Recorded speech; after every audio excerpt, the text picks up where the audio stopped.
මැදවච්චි අම්මා මැරුවේ බොණ්ඩ යන්න එපා කිව්වා කියලා පොරවෙන් කොටලා. මෙහෙම ඛේද වාචකයක්. තරුණ මහත්තුරු සියලු දෙනාම ජාති ආගම් භේදකින් තොරව හොඳ නිරෝගී සම්පන්න වෙන්න ඕනේ. හොඳ සෞඛ්‍ය සම්පන්න වෙන්න ඕනේ. හොඳ ව්‍යවසායකයෝ වෙන්න ඕනේ. හොඳට හම්බ කරන්න ඕනේ. එතකොට දියුණු වෙන්නේ අපේ රට පිනොදුනේ. තරුණ මහත්තුරු හොඳට මතක තියාගන්න.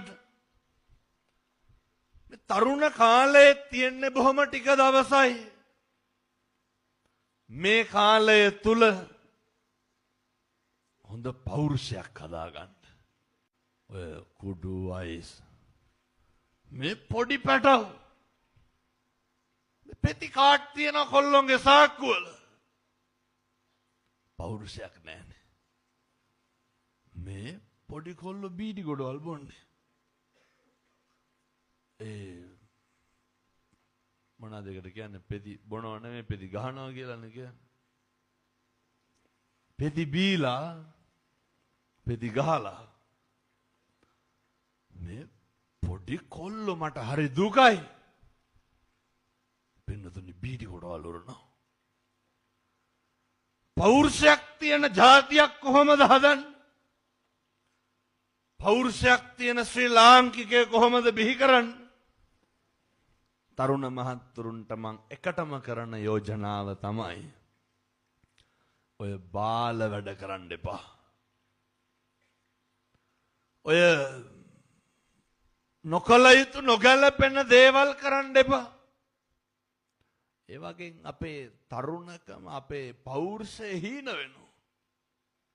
ඒ නිසා එකටම පුරුදු වෙන්න. සමහර තරුණයෝ ඉන්නවා දැන් ඔය අයිස් ගහන කොල්ලෝ කියන්නේ මේ නැතුව බෑලු.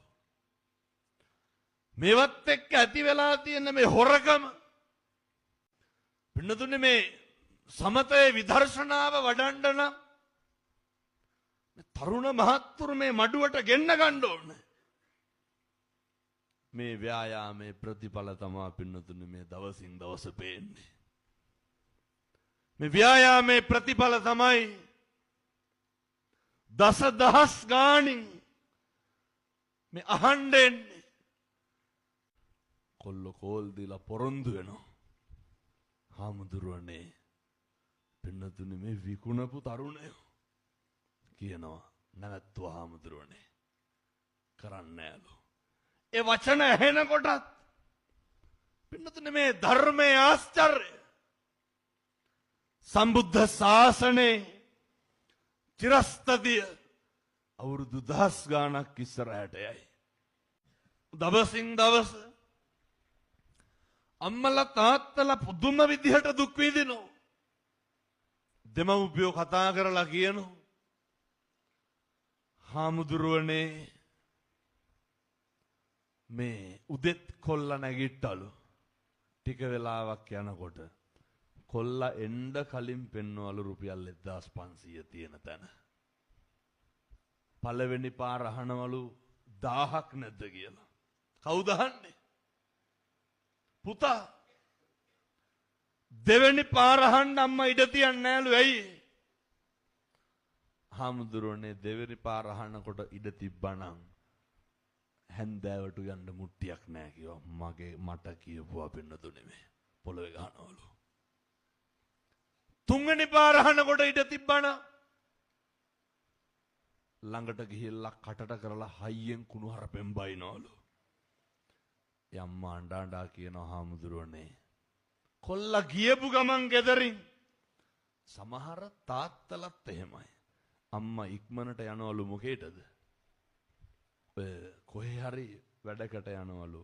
වෙන කිසි දෙයකට නෙමෙයි අම්මා වැඩට යන්නේ. මොනා කරන්නද?